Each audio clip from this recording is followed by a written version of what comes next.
Algeria, like many countries, has seen its share of criminal activity over the years.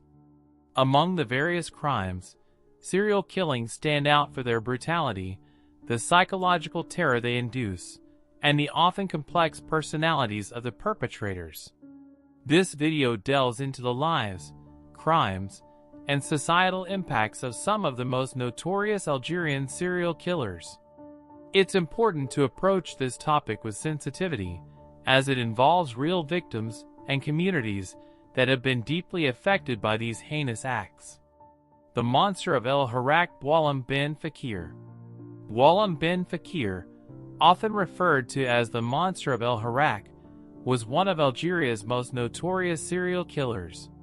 Born in the 1970s, Fakir grew up in a tumultuous environment marked by violence and neglect.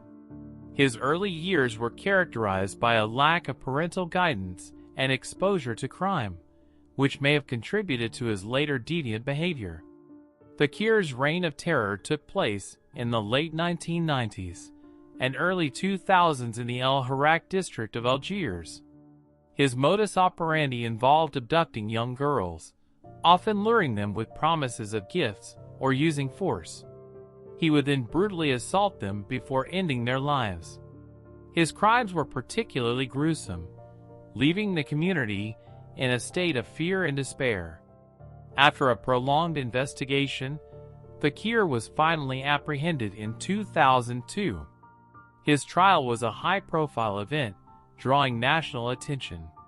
Fakir was convicted of multiple counts of murder and sentenced to death.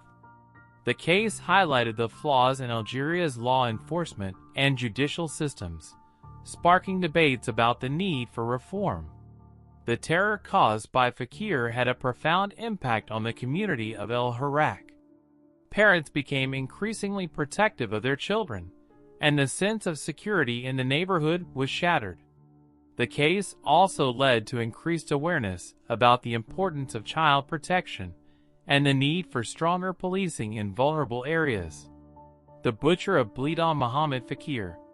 Mohammed Fakir, also known as the Butcher of Belda, was another infamous Algerian serial killer. Born in the 1960s, Fakir had a troubled upbringing, with a history of violence and antisocial behavior. He was known to be a loner, often avoiding social interactions and exhibiting signs of deep-seated anger and resentment. Fakir's killing spree began in the early 1990s in the city of Blida, located south of Algiers. His victims were primarily young women whom he would abduct, torture, and mutilate before killing them. Fakir's crimes were marked by extreme brutality, earning him the moniker Butcher of Belda. His ability to evade capture for years added to the fear he instilled in the community. Fakir was eventually captured in 1995 after a large-scale manhunt. His trial revealed the extent of his crimes, shocking the nation.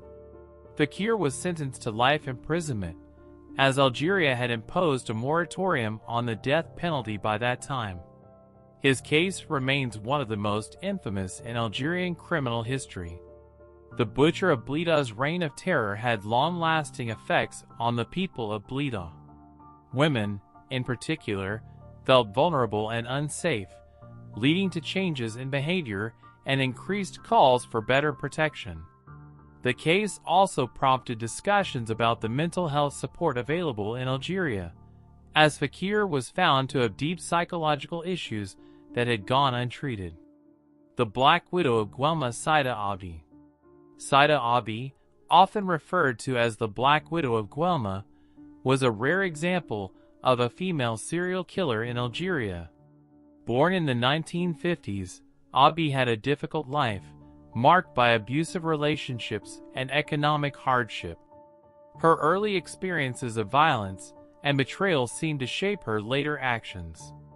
Abdi's killing spree took place in the 1980s in the city of Guelma, located in northeastern Algeria.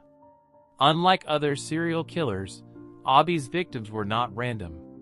She primarily targeted men she had relationships with, often marrying them before poisoning them to death.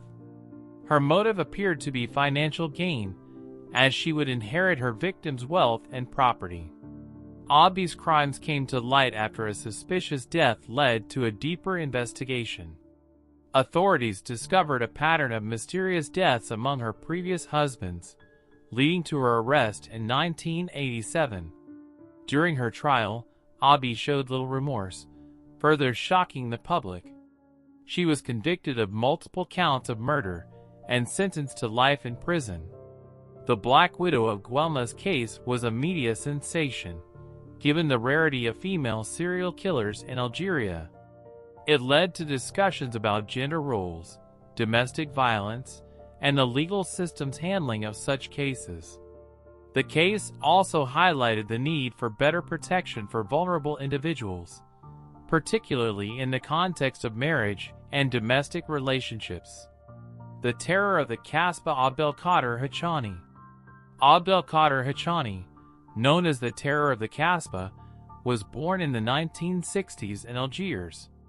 His early life was marked by a strong sense of alienation and anger, which was exacerbated by the political turmoil in Algeria during the 1990s. Hachani's deep-seated resentment towards society manifested in his violent behavior. Hachani's crimes took place during the Algerian Civil War, a period of intense violence and instability. He operated mainly in the Casbah, a historic district in Algiers, where he targeted those he perceived as enemies of his extremist views. His methods were ruthless, involving brutal assaults and executions. Hachani was believed to be responsible for the deaths of dozens of people, many of whom were targeted for their political or religious beliefs. Hachani was captured by the Algerian military in 1999, shortly before the end of the Civil War. His trial was part of a broader effort to bring war criminals to justice. Hachani was sentenced to death, but his execution was later commuted to life imprisonment as part of a national reconciliation effort. The terror of the Casbah's actions contributed to the atmosphere of fear and distrust that pervaded Algeria during the Civil War. His case is often cited as an example of the brutal extremes to which individuals can go when fueled by ideological hatred. The legacy of his crime serves as a reminder of the dangers of extremism and the importance of promoting peace and reconciliation. The cases of Boualem bin Fakir, Mohammed Fekir, Saida Abdi, and Abdelkader Hachani are stark reminders of the dark side of human nature. Each of these individuals left a trail of devastation in their wake, affecting countless lives and communities. Their stories also highlight the importance of effective law enforcement, mental health support, and societal vigilance in preventing such tragedies in the future. While Algeria has made significant strides in improving its criminal justice system and addressing the root causes of violence, these cases serve as cautionary tales of what can happen when individuals with deep-seated issues are left unchecked. The memory of these victims and the pain endured by their families should motivate continued efforts to ensure that such horrors are never repeated.